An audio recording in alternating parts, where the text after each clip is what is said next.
Model town विधानसभा क्षेत्र से Bharatiya Janata party के युवा प्रत्याशी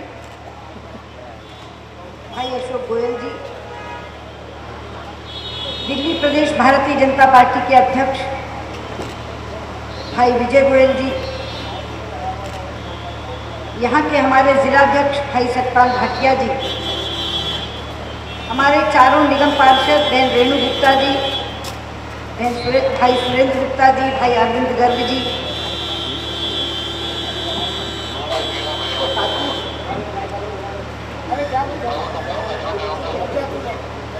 थोड़ा ऊपर कर दो।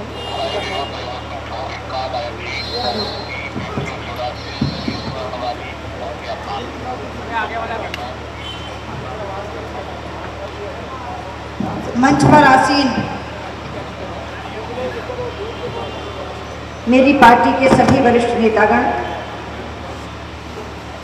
और मॉडल टाउन की इस जनसभा में उपस्थित आदर योग्य मेरे बुजुर्गों, माताओं, बहनों और स्नेही भाइयों,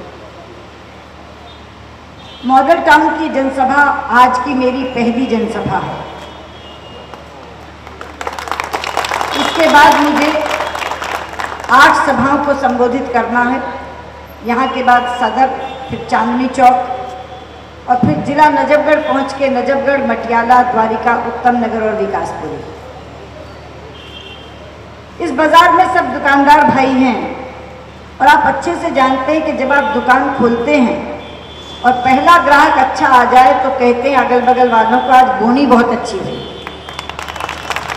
और अपने यहाँ ये मान्यता है कि बोनी अच्छी हो जाए तो दिन भर बल्ले बल्ले हो जाती है। मैं कहने आई हूँ मॉडल टाउन वालों, आज की मेरी बोनी अच्छी कर दो ताकि इन 8 सीटों पे भाजपा के बल्ले बल्ले हो।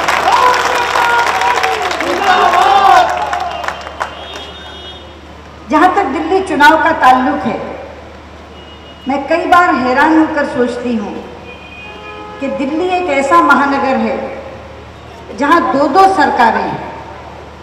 एक तो दिल्ली प्रदेश की सरकार है और एक केंद्र सरकार का ये हेडक्वार्टर भी है, मुख्यालय भी है। चाहिए तो ये था कि ये दोनों सरकारें इतना अच्छा काम करती कि दिल्ली एक सुरक्षित नगर भी होता और एक सुंदर नगर भी होता। दिल्ली वासियों को सुविधाओं से इतना लैस कर देती कि दिल्ली वाले दिल्ली में रहने पर गर्व महसूस करते। लेकिन हुआ है इसके विपरीत। दोनों सरकारें मिलकर दिल्ली वालों को सता रही हैं। अगर केंद्र की सरकार खाने पीने की वस्तुओं के दाम बढ़ाती है, डीजल, पेट्रोल, गैस के दाम बढ़ाती है, तो दिल्ली की सरकार बिजली और पानी के दाम बढ़ा देती है। दोनों तरफ से दोहरी मार पड़ रही है दिल्ली वासियों पर। और जब खान पान की वस्तुओं के दाम बढ़ते हैं तो पहली मार मेरी बहनों की रसोई पर पड़ती है। सबसे आगे बैठी हैं वो। मैं जानती हूँ इस बात को क्योंकि मैं स्वयं एक महिला हूँ। मैं अपना राशन केंद्रीय भंडार से खरीदती हूँ, जहाँ दाम नियंत्रित होते हैं। सरकार तय करती है जिन दामों को।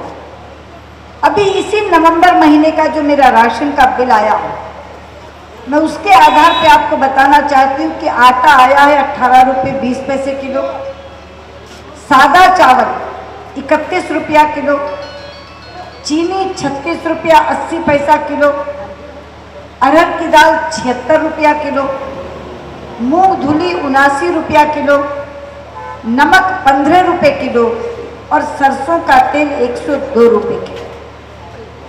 एक भी चीज इसमें मैंने ऐसी नहीं गिनाई जो अमीर की रसोई में होती है। आटा, दाल, नमक, चीनी, तेल, ये गरीब को भी चाहिए। और मैंने तेल भी सरसों का बताया, रिफाइंड ऑयल का दाम नहीं बताया। आप मुझे ये बताइए कि वो गरीब महिला जिसके पति की आमदनी में 1 रुपए की बढ़ोतरी नहीं होती, उसका रसोई का बजट हर महीने 3 गुना बढ़ जाता है, वो कैसे अपनी रसोई चलाए, क्या खाए और क्या खिलाए। जहाँ तक डीजल और पेट्रोल का सवाल है, अभी कुछ दामों की चर्चा कर रहे थे भाई अशोक जी। अशोक जी, मैं बताना चाहती हूँ, जब मई 2004 में हम सत्ता छोड़कर गए थे तब पेट्रोल 33 रुपये 71 पैसे बिकता था और आज वो पेट्रोल 71 रुपये 2 पैसे बिक बिक रहा है, यानी 2 गुने से 5 रुपया ज़्यादा। हमारे समय डीजल 26 रुपये पर हम छोड़कर गए थे, आज डीजल 53 रुपया बिक रहा है, 2 गुने से भी 1 रुपया ज़्यादा। और बिजली के दामों का तो आप जानते हैं कि जब बिजली का बिल आता है तो हाथ कांपने लगते हैं बिजली का बिल लेते हुए। लेकिन मुझे एक बात की खुशी है कि भारतीय जनता पार्टी ने जब अपना घोषणा पत्र परसों जारी किया तो दिल्ली वासियों की हर समस्या को चिन्हित करके उनको थोड़ी सी राहत कहीं ना कहीं हर वर्ग को पहुंचाने की बात कही है। मेरी बहनें, उनकी रसोई को राहत देने के लिए हमने कहा है कि हम सरकार में आने के 30 दिन के अंदर सब्जियों के दाम नियंत्रित कर देंगे और जो गैस का सिलेंडर कंट्रोल रेट पे आपको मिलता है उसकी संख्या बढ़ाकर 12 कर देंगे। अब आपको सब्सिडाइज सिलेंडर 12 मिलेगा। बिजली से त्रस्त लोगों को राहत देने के लिए हमने तय किया है कि हम बिजली के दामों में 30% की कटौती आते ही कर देंगे ताकि 1000 का बिल तुरंत 700 रुपये का हो जाएगा। ये हमारी घोषणा है। हमने तय किया है कि जितने लोग हमारे यहाँ पेंशन पा रहे हैं सामाजिक सुरक्षा की, विधवा बहनें, विकलांग भाई बहन या बुजुर्ग, उनकी पेंशन की राशि में 500 रुपये प्रतिमाह की बढ़ोतरी कर देंगे। जिन्हें 1000 रुपया पेंशन मिल रही है उनकी 1500 हो जाएगी और 70 वर्ष से बड़ी आयु के जो वृद्ध 1500 पा रहे हैं उनको हम आते ही 2000 रुपये की मासिक पेंशन देंगे। एक और अनूठी योजना लाए हैं हमने, जिनको नेतृत्व दिया है, मुख्यमंत्री पद का दावेदार बनाया है, वो हर्षवर्धन जी पेशे से डॉक्टर हैं। उन्होंने 25 दवाइयों की एक सूची बनाई है। वो दवाइयां हैं जो हर घर में कभी ना कभी जरूर चाहिए होती हैं और हमने तय किया है कि वो 25 की 25 दवाइयां हम दिल्ली के हर नागरिक को जन्म से लेकर मृत्यु तक मुफ्त उपलब्ध कराएंगे। कोई पैसा देना नहीं पड़ेगा, वो दवाइयां उनको मिलेंगी। जो मेरे युवा भाई इधर खड़े हैं उनके लिए भी हम एक अच्छी योजना लाए हैं। दिल्ली सरकार दिल्ली के हर युवा को रियायती दर पर एक स्मार्ट कार्ड उपलब्ध कराएगी। उस स्मार्ट कार्ड को लेकर वो मेट्रो में भी सफ़र कर सकेगा, उसी कार्ड से बस में भी सफ़र कर सकेगा और कल को मोनो रेल आएगी तो उसी कार्ड से वो मोनो रेल में भी सफ़र। अनधिकृत कॉलोनियाँ बहुत बड़ा समस्या का क्षेत्र है दिल्ली में। बहुत सरकारों ने कहा कि हम इनको नियमित कर देंगे, लेकिन नियमित कर नहीं पाए। हमने इस समस्या का अध्ययन किया कि क्यों नहीं ऐसा हो पा रहा, तो हमारे सामने ये आया कि जब अनऑथराइज्ड कॉलोनी को रेगुलराइज किया जाएगा तो लेआउट प्लान पर जो खर्च होगा वो पैसा कहाँ से आएगा। हमने समस्या का निदान ही कर दिया और तय किया कि अनऑथराइज्ड कॉलोनीज को नियमित करने के लिए लेआउट प्लान का खर्चा दिल्ली सरकार अपने खजाने से देगी, किसी से मांगने नहीं जाएगी, ताकि ये कॉलोनियां हम नियमित कर सकें। भारतीय जनता पार्टी जिंदाबाद। मैंने कहा था कि दिल्ली देश की राजधानी है, इसलिए सुरक्षित नगर के साथ सुंदर नगर भी होना चाहिए। पर जिस दिल्ली में इतनी झुग्गी झोपड़ी हो वो सुंदर नगर कैसे हो सकता है। इसलिए हमने एक योजना बनाई है, अटल जन पुनर्वास योजना, जिसके तहत कहा है जहां झुग्गी वहीं मकान, उन्हीं झुग्गियों को मालिकाना हक देकर हम उनके मकानों में परिवर्तित कर देंगे। ये अटल जन पुनर्वास योजना के तहत हमने कहा है। इसी तरह साप्ताहिक हाट वालों को वही स्थान दे देंगे, ये तय किया। आप हैरान होंगे कि हमारी दृष्टि कहां तक गई है। अखबार बांटने वाले, पिछली बार हमारा एक पार्षद अखबार बांटने वाला बन गया था, उससे प्रेरणा लेकर हमने तय किया है कि हर अखबार बांटने वाले को दिल्ली सरकार अपनी तरफ से मुफ्त साइकिल प्रदान करेगी ताकि घर घर पैदल ना जाकर वो साइकिल से अखबार बांट सके। योजनाएं तो बहुत है मित्रों। चुनाव में समय कम होता है। जैसे मैंने कहा, अभी तो पहली जनसभा है, 8 सभाओं को मुझे संबोधित करना है और कहाँ नजफगढ़ से विकासपुरी तक पहुंचना है। तो मैंने आपको केवल ट्रेलर दिखाया है। अपने बच्चे जब जाते हैं फिल्म का ट्रेलर देखने, अगर अच्छी होती है तो आस पड़ोस को कहते हैं, अरे ट्रेलर बहुत अच्छा था, फिल्म तो इससे भी बढ़िया होगी। तो अगर आपको ट्रेलर पसंद आया है तो फिल्म कैसी होगी इसका अंदाजा आप लोग लगा सकते हैं। अभी अशोक गोयल कह रहे थे कि कांग्रेस ने नारा दिया है, हर जगह उनका विज्ञापन चल रहा है, अनुभव है, रफ्तार है, कांग्रेस फिर इस बार है। मैं कहती हूँ बिल्कुल सही है, पर इसका जवाब है, अनुभव है घोटालों का, रफ्तार है अपराधों की। कांग्रेस नहीं इस बार है क्योंकि पार्टी झूठे वादों की। अनुभव तो है ही नहीं, लेकिन घोटालों का अनुभव है। CWG 70,000 crore, 2G spectrum 1,76,000 crore, coal आवंटन 1,86,000 करोड़। कॉमनवेल्थ गेम्स का घोटाला तो दिल्ली में ही हुआ ना, 70,000 करोड़ का। हमने ये राशि नहीं निकाली, किसने निकाली?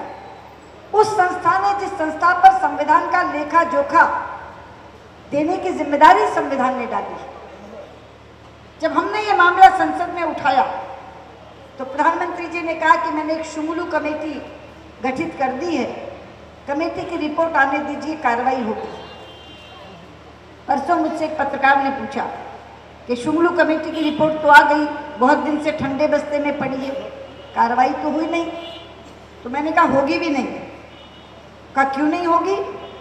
मैंने कहा क्योंकि ये कॉमनवेल्थ गेम्स नहीं, ये कांग्रेस वेल्थ गेम्स थी जो कांग्रेसियों को करोड़पति बनाकर खत्म हो गई।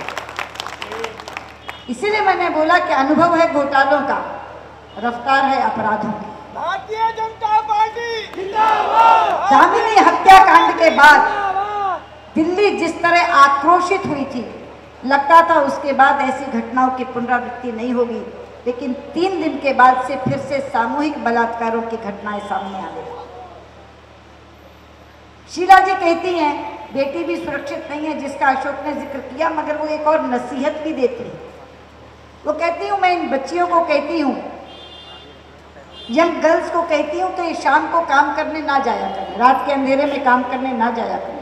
मैं कहना चाहती हूँ शीला जी, कोई बच्ची अपने शौक से अंधेरे में काम करने नहीं जाती। परिवार की गरीबी और मुफलिसी उसे मजबूर करती है इन कॉल सेंटर्स में काम करने।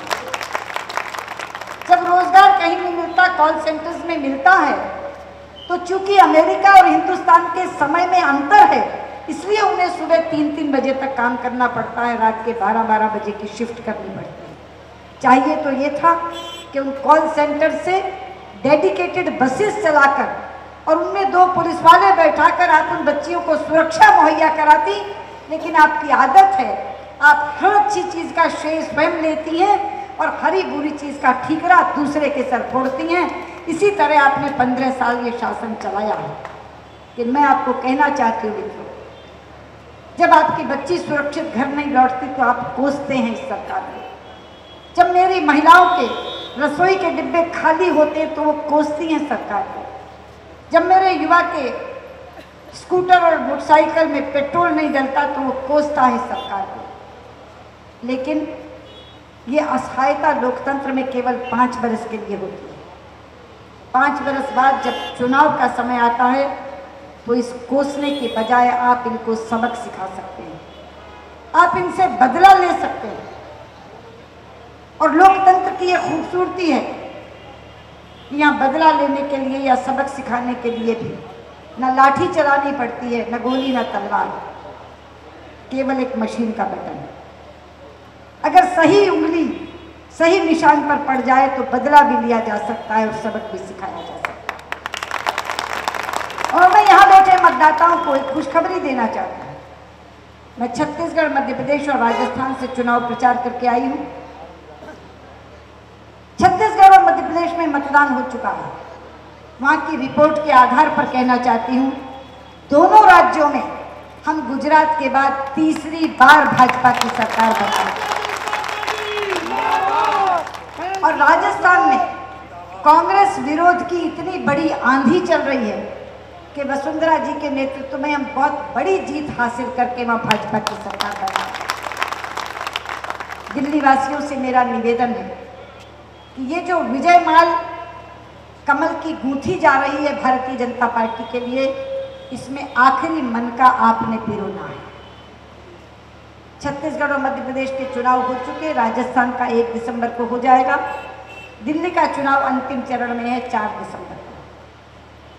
ये माला की श्रृंखला टूटने ना पाए, इसका धागा कमजोर ना होना पाए। इस मजबूत धागे में एक एक कमल पिरोकर आप इस श्रृंखला को पूरी करने का काम करें, ये मेरी अपील है। और आपके यहाँ का कमल है अशोक गोयल, जिसके हाथ में कमल है वही हो सफल, ये नारा लगाते हुए आप 4 तारीख को जाएं, मतदान केंद्र के आगे लाइन लगाएं, अंदर जाकर कमल का बटन दबाएं, भाई अशोक गोयल को यहाँ से जिताकर भेजें, हर्षवर्धन जी को यहाँ का मुख्यमंत्री बनाएं और फिर निश्चिंत होकर सो जाएं। आपका काम खत्म और अशोक गोयल का काम शुरू, ये विश्वास आपको देते हुए मैं आपसे विदा लेना चाहती हूँ। बहुत बहुत धन्यवाद।